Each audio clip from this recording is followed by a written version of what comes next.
इस मॉड्यूल के अंदर हम कुछ बेसिक डेफिनेशंस के बारे में पढ़ेंगे। तो सबसे पहली definition species. Species basically unit है क्लासिफिकेशन का और ये एक टैक्सोनॉमिक रैंक है। अगर स्पीशीज को हम डिफाइन करें तो स्पीशीज की जो डेफिनेशन है, a species is a group of organisms which can interbreed and produce fertile offsprings and they are reproductively isolated from other such group. अगर आप डेफिनेशन को गौर से देखें तो इसके अंदर पहली बात यह है कि ये ऐसे ऑर्गेनिजम्स का ग्रुप है जिसके अंदर तमाम ऑर्गेनिज्म एक जैसे होते हैं। दूसरी बात ये कि इनके अंदर इंटरब्रीडिंग हो सकती है, ये आपस में ब्रीड कर सकते हैं और ऑफस्प्रिंग पैदा कर सकते हैं। इसके अलावा इनके ऑफस्प्रिंग के अंदर ये सलाहियत होनी चाहिए कि वो फर्टाइल होने चाहिए, वो भी नेक्स्ट जनरेशन पैदा करने की सलाहियत रखते हों। इसके साथ साथ एक जो स्पीशीज के मेंबर होते हैं वो रिप्रोडक्टिवली आइसोलेटेड होते हैं फ्रॉम अदर स्पीशीज, यानी एक स्पीशीज के मेंबर जो है वो दूसरी स्पीशीज के मेंबर के साथ ब्रीड नहीं कर सकते। अगर वो ब्रीड कर भी लें तो उससे जो ऑफस्प्रिंग्स पैदा होते हैं वो फर्टाइल नहीं हो सकते, क्योंकि स्पीशीज के लिए ये ज़रूरी है कि उसके ऑफस्प्रिंग जो है वो फर्टाइल होने चाहिए। तो अगर ऑर्गेनिज्म आपस में ब्रीड करते हैं लेकिन वो फर्टाइल ऑफस्प्रिंग्स पैदा नहीं करते तो वो स्पीशीज के मेयार पर पूरा नहीं उतरते। फॉर एग्जाम्पल, इस स्लाइड के अंदर अगर आप देखें तो मेल डोंकी और फीमेल हॉर्स, इनकी जब ब्रीडिंग होती है तो ये दोनों डिफरेंट स्पीशीज से बिलोंग करते हैं। जब इनकी ब्रीडिंग होती है तो इसके नतीजे में ऑफस्प्रिंग प्रोड्यूस होता है म्यूल, लेकिन ये नेक्स्ट जनरेशन पैदा करने की सलाहियत नहीं रखता। तो दो डिफरेंट स्पीशीज के मेंबर आपस में ब्रीड तो कर सकते हैं लेकिन वो फर्टाइल ऑफस्प्रिंग पैदा नहीं कर सकते। नेक्स्ट जो डेफिनेशन है सब स्पीशीज। सब स्पीशीज ये स्पीशीज से बिलो एक कैटेगरी है। सब स्पीशीज के अंदर जो ऑर्गेनिजम्स होते हैं ये मॉर्फोलॉजिकली एक दूसरे से डिफरेंट होते हैं, लेकिन ये रिप्रोडक्टिवली आइसोलेटेड नहीं होते। ऑल्दो के इनके अंदर डिफरेंसेस मौजूद होते हैं।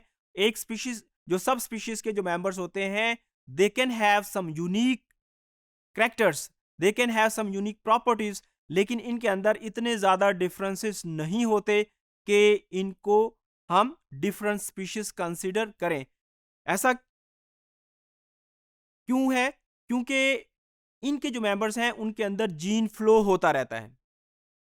शुरू शुरू के अंदर एक स्पीशीज के मेंबर के अंदर अगर मॉर्फोलॉजिकल डिफरेंसेस होते थे तो इनके लिए वैरायटी की टर्म यूज की जाती थी, लेकिन 19वीं सेंचुरी के बाद ये वैरायटी की जो टर्म थी इसको रिप्लेस किया गया सब स्पीशीज के साथ।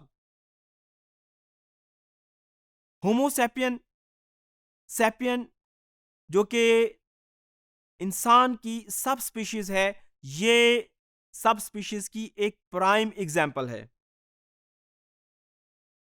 ह्यूमंस की 4 सब स्पीशीज बताई जाती हैं। इसमें जो अमेरिकन इंडियंस हैं वो एक सब स्पीशीज है, इसी तरीके से यूरोपियंस को दूसरी सब स्पीशीज कंसीडर किया जाता है, इसी तरीके से ओरिएंटल्स एक डिफरेंट स्पीशीज है और अफ्रीकन नेग्रोस उसको एक डिफरेंट सब स्पीशीज कंसीडर किया जाता है। तो ह्यूमन की 4 सब स्पीशीज कंसीडर की जाती हैं। नेक्स्ट डेफिनेशन है डीम। डीम क्या है? डीम इज ए सब पॉपुलेशन। एक ही पॉपुलेशन के अंदर ये एक सब ग्रुप होता है, लेकिन ये ऑल्दो के इसके अंदर एक बैरियर हो सकता है। एक जो डीम है वो दूसरे डीम से किसी बैरियर की वजह से सेपरेट हो सकता है, लेकिन इसके अंदर ये जो बैरियर है ये परमानेंट नहीं होता। यहां पे जीन फ्लो मुकम्मल तौर पर जीरो नहीं होता, यहाँ पे जीन का एक्सचेंज होता रहता है। इसका मतलब है कि डिफरेंट डीम्स के जो मेंबर्स हैं वो एक दूसरे के साथ इंटरब्रीड कर सकते हैं, जीन फ्लो होता रहता है। इस वजह से इनको डिफरेंट स्पीशीज कंसिडर नहीं किया जा सकता। इस तस्वीर के अंदर अगर देखें तो इस तस्वीर के अंदर ये जो ग्रीन एरिया है ये एक डीम है, ये एक सब पॉपुलेशन है जो कि मेन पॉपुलेशन से बैरियर की वजह से सेपरेट हो चुकी है। लेकिन इस तस्वीर में अगर आप देखें तो 2 जगह ऐसी हैं जहां पे जीन फ्लो हो रहा है। यानी दोनों पॉपुलेशन के कुछ मेंबर्स आपस में इंटरब्रीड करते हैं, अपना जीन एक्सचेंज कर रहे हैं। इसकी वजह से जो स्पीशीज है वो कंटिन्यू रहती है। अगर जीन फ्लो मुकम्मल तौर पर बंद हो जाए और ये एक लंबे अरसे तक एक दूसरे से इंटरब्रीड ना करें, तो फिर चांसेस हो सकते हैं कि दोनों ग्रुप डिफरेंट स्पीशीज के अंदर कन्वर्ट हों।